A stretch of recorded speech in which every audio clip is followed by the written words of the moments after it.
力決賽，係黃韻詩同埋邱善婷啊。咁當然啦，除咗港隊嘅運動員之後咧，其實都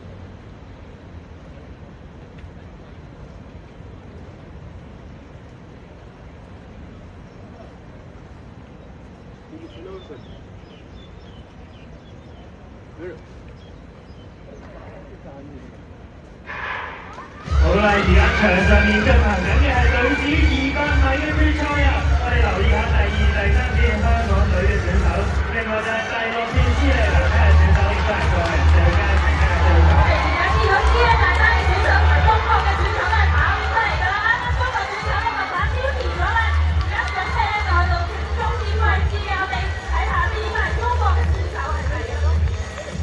我哋可以再轉頭就留意翻左邊嘅慢鏡。